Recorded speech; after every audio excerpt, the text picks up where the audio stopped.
विश्वास वही, रफ्तार नहीं। नमस्कार, आप देख रहे हैं प्रभात खबर.com। भारत चीन के बीच ईस्ट लद्दाख में वास्तविक नियंत्रण रेखा यानी LAC पर सोमवार रात हुई हिंसक झड़प में भारत के 20 सैनिक शहीद हो गए। दावा किया जा रहा है कि चीन के भी कम से कम 43 सैनिक हताहत हुए हैं। इसमें से कई की मौत हुई है तो कई घायल हैं। बॉर्डर पर 1.5 महीने से चल रहे विवाद को शांति से निपटाने की हर संभव कोशिश जारी रही। 6 जून को दोनों देशों के सीनियर कमांडर्स की बैठक में चीनी सेना ने पीछे हटने की बात कही।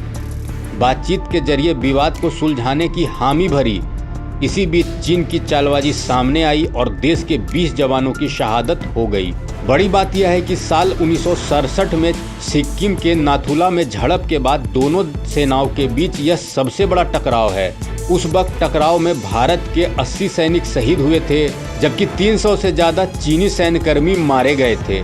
इस क्षेत्र में दोनों तरफ नुकसान ऐसे वक्त हुआ है जब भारत का सारा ध्यान कोविड-19 संकट से निपटने पर लगा हुआ है। बताया जाता है कि बॉर्डर कमांडर की बैठक के दौरान तय हुआ कि चीन PP 14, 15 और 17 पर चीन LAC के उस ओर जाएगा, लेकिन चीनी सैनिकों ने इसे मानने से इनकार कर दिया। भारत ने बार बार समझाया। इसी दौरान चीनी सैनिकों ने हमला कर दिया। भारतीय सेना के सूत्रों ने बताया कि झड़प में हथियारों का इस्तेमाल नहीं किया गया और अधिकतर जवान चीनी पक्ष के पथराव और लोहे की छड़ों के इस्तेमाल के कारण घायल हुए। घटना के बाद भारत ने कहा कि पूर्वी लद्दाख में भारत और चीन की सेनाओं के बीच हिंसक झड़प क्षेत्र में यथास्थिति को एक तरफा तरीके से बदलने के चीनी पक्ष के प्रयास के कारण हुआ है।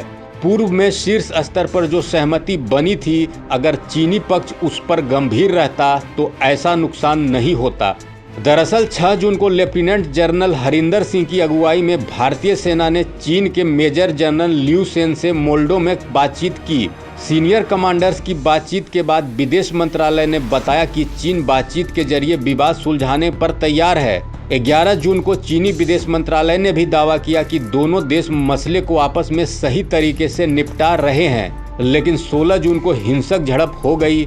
घटना के बाद PM मोदी ने कई राउंड की बैठक की और हालात की जानकारी ली। अगर तारीखों में देखें तो पिछले 1.5 महीने से दोनों देशों के बीच तनाव देखने को मिल रहा है। 5 और 6 मई की रात ईस्ट लद्दाख के पैंगोंग झील के पास दोनों देशों के सैनिकों की झड़प हो गई। इसके बाद 9 मई को नॉर्थ ईस्ट में सिक्किम के नाकुला सेक्टर में भी झड़प की खबरें सामने आई। 12 मई को LAC पर चीन के हेलीकॉप्टर देखे गए। भारतीय सेना के फाइटर जेट्स के तैयार होते ही चीनी सैनिक वापस भाग गए। 26 मई को PM मोदी ने बैठक करके मामले की जानकारी ली।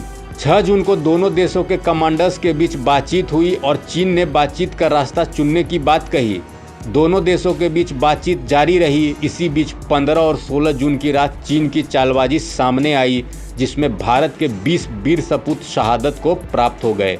घटना के बाद PM मोदी पल पल की जानकारी ले रहे हैं, जबकि सेना के वरिष्ठ अधिकारी भी यथास्थिति पर नजर रखे हुए हैं। चीन की चालबाजी का देश भर में विरोध हो रहा है। लोग चीन को करारा जवाब देने की मांग भी कर रहे हैं। इस खबर में इतना ही। देश विदेश की तमाम बड़ी अपडेट्स के लिए देखते रहिए प्रभात खबर.com। प्रभात खबर.com, विश्वास वही, रफ्तार नहीं।